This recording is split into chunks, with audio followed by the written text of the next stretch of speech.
Hi everyone, I'm Rick Beato. Welcome to part 2 of how to tune your drums like a pro. In this episode we're going to learn how to tune your toms. Coming up next. Here we have a 13-inch Ludwig rack tom. First thing we're going to do is we are going to put the bottom head on, okay, the resonant head.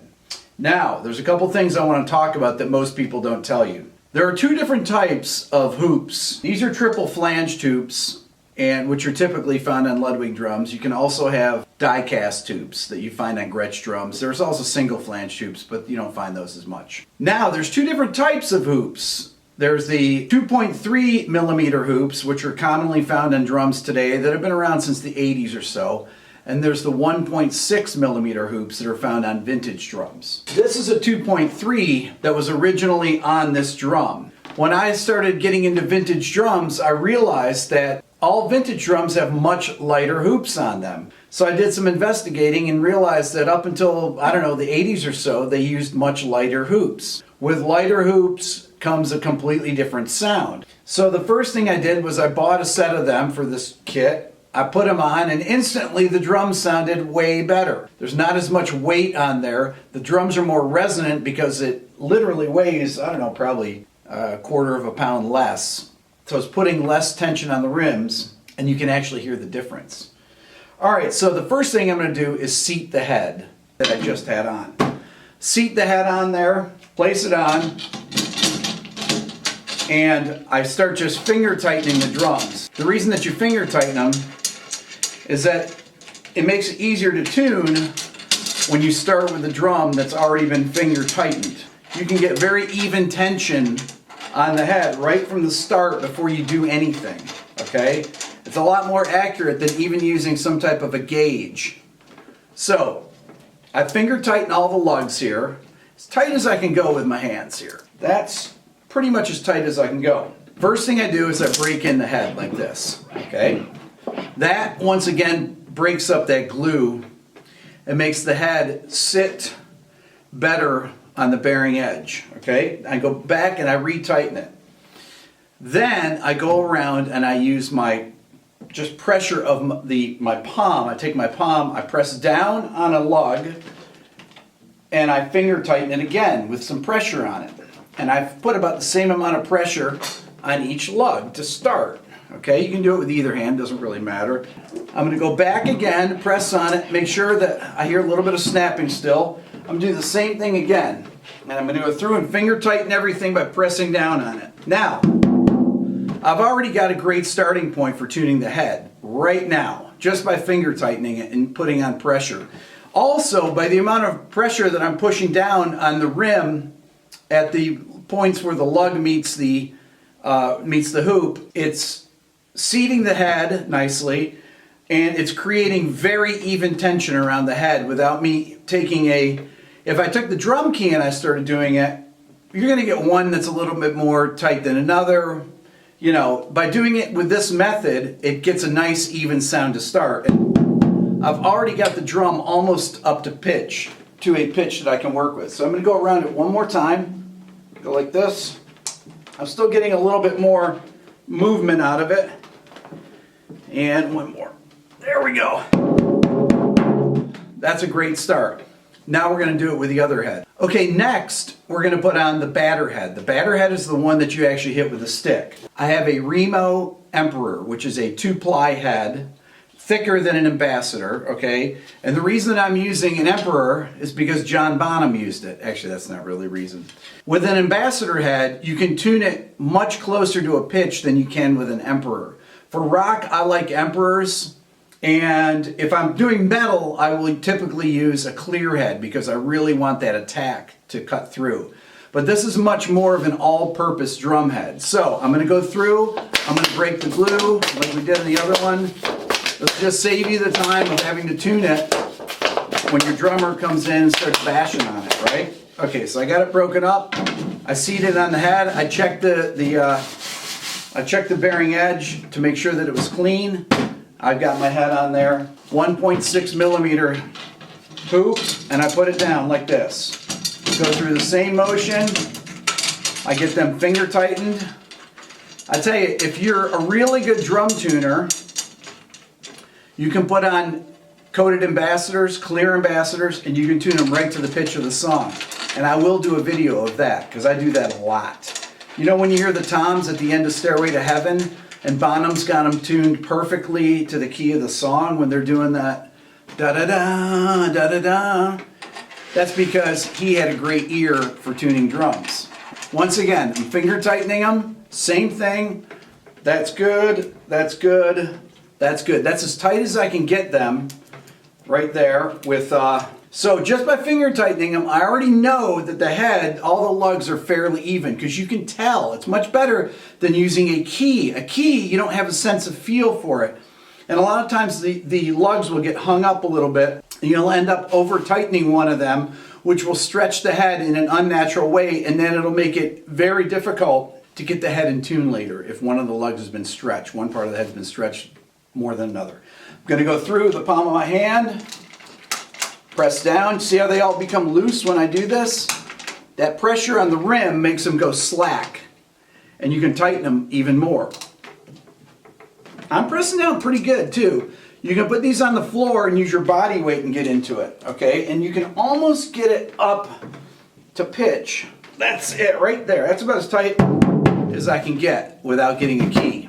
Okay, tuning with a key. I'm going to start out with the bottom head, the resonant head. I'm going to take my key, I'm going to put it at the lug the furthest away from me. I'm going to point it straight towards my body, but the furthest away. And I'm going to move in a star pattern. This happens to be a 6-lug drum. You'll have snares that are 6-lug, you'll have snares that are 8, snares that are 10, but generally 13-inch toms are going to have 6 lugs. I'm going to go in a star pattern. Here, then here, then here, then here, then here, then here. And that's so that you get the tuning even around the head. I'm going to start by doing about a half turn. Okay, so I went there, there. I'm going to move up to here, half a turn to here. Okay, so after doing a quarter turn around the head, I'm going to go check the tuning real fast, okay?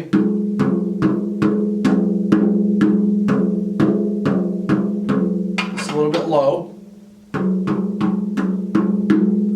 That's a pretty good start for tuning, okay? Now I'm going to go back to the batter head. Okay, I'm going to do the same thing with the batter head. I'm going to go line it up, go in the star pattern, okay, and give it about a quarter turn again.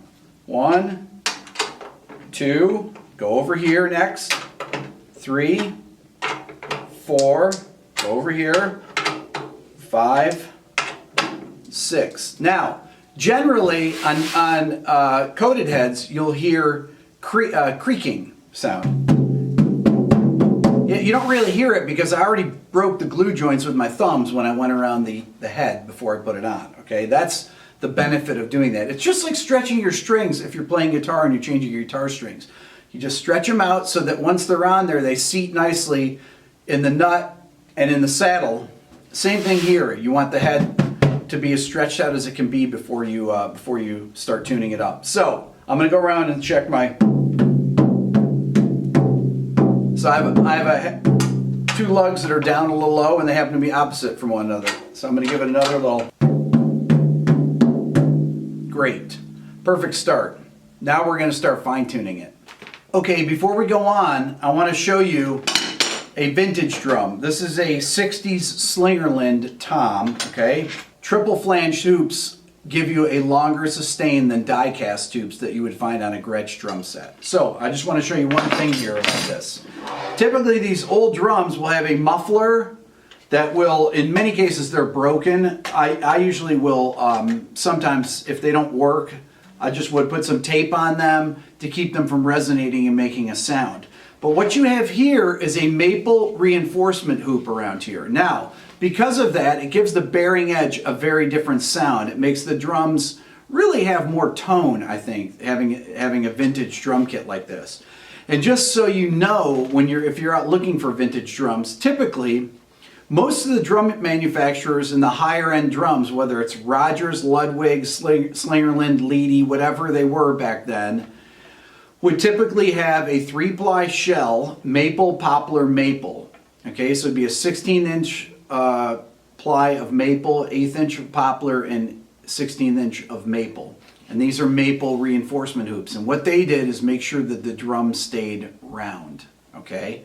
It also created that really warm sound that you love in vintage drums. For point of reference, this is a Gretsch drum, and it has die-cast tubes. You can see it does not have that triple flange, which looks like this. It's got a straight, it has a straight edge around it, okay?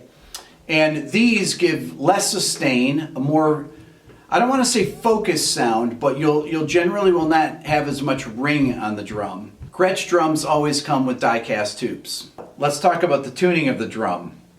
There's a few different methods that you can use when tuning a drum, whether it's a tom, bass drum, snare drum, doesn't matter.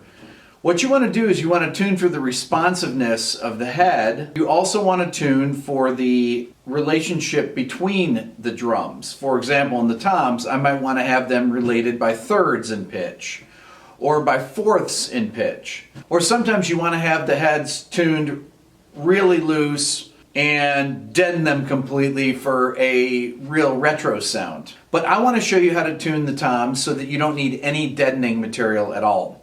Okay, so we can do a couple things here. We can tune both the bottom and the top head to the same pitch. Now, when you have a 2-ply head on the top and a 1-ply head on the bottom head's actually going to be higher in pitch. If you think about it, this head is thicker than this head. This is, I think, 14 mils and this is 10 millimeters thick. So because of the difference in thickness, this head at the same tension, you're actually tuning them to the same tension on both sides, but the bottom head's going to be higher in pitch when that's the case, okay? So the bottom head is going to really control the pitch of the drum, and it's going to control the length of the decay. Okay, now that we have the drum tuned fairly close, both heads, after finger tightening it and then going around with a half turn or so, I'm going to go check the pitch of the top head. So because this head is a thicker head, this is 14 millimeters, okay, because it's a 2-ply coated Emperor, and the Resonant head is a 1-ply Clear Ambassador. It's a much thinner head, so that's going to need to be tuned slightly higher by about a third, about a minor third, to have the same tension on both heads, which will give you a nice even sound and a beautiful decay. So if this is, now I'm dampening the bottom head. Bum. That is an E. So the Resonant head, I'm going to want to have tuned to a G. If I have that minor third relationship, and that works out because of the difference in thickness between the heads. You can't tune a 2-ply head up as high as you can tune a 1-ply head, okay, to have it have the same tension. Okay, I'm going to tune the Resonant head. I'm going to tune it around a G.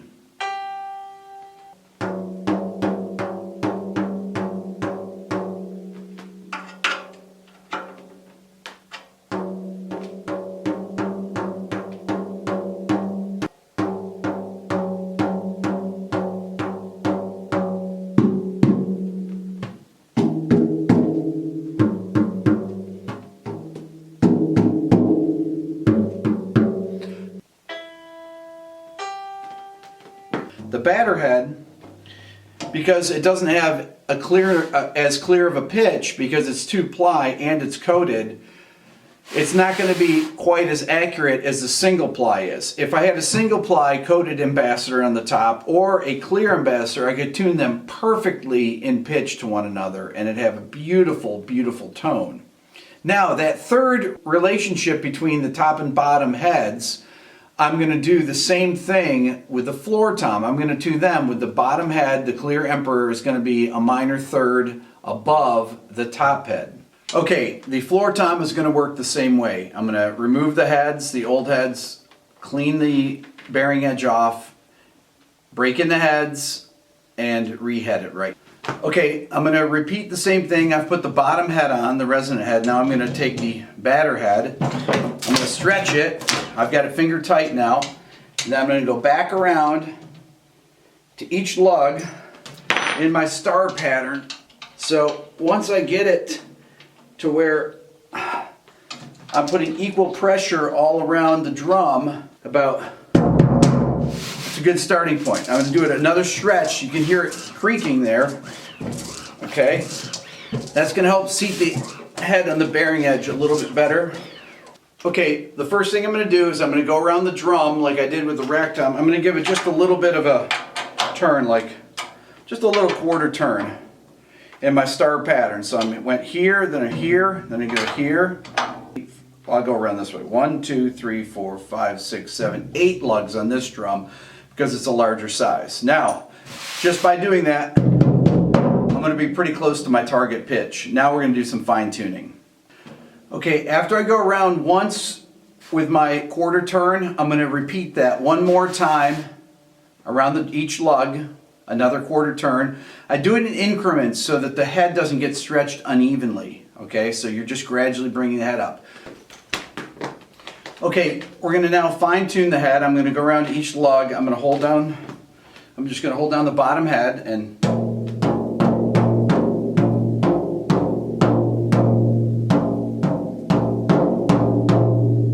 that's a little bit low with that lug.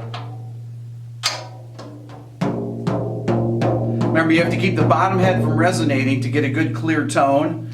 D on the bottom, B on the top. And with the rack tom, which I'll play here, I had the G and E on that. So D on the bottom head, E on the top head, D and E, D and B. So listen to the two of them together. You can hear them.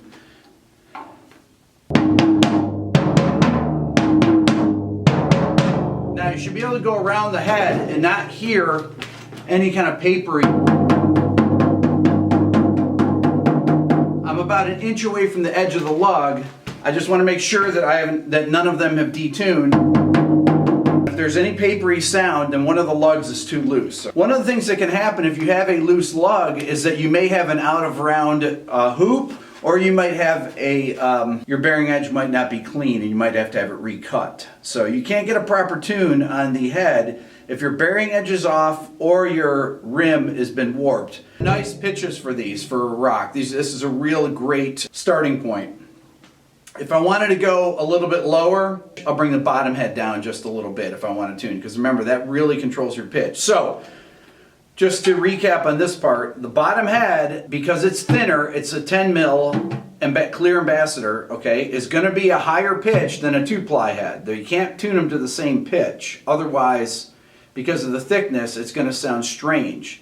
To get them to the same tympanic pressure on both, they have to be about a minor third apart. Same on both. And once those are both a minor third, where the bottom head's a minor third above the top head, this is only with coated 2-plies, okay?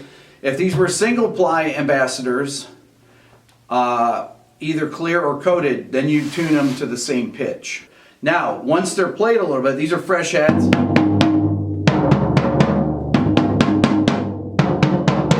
You're going to have to go back around and retune them. So I usually will have the drummer sit on them and play for about 10 minutes or so. Then I will go back, retune them again, and I'll look for the same pitch difference between the two. That's all for now. Please stay tuned for part 3 of our series, How to Tune Your Drums Like a Pro. I'm Rick Beato.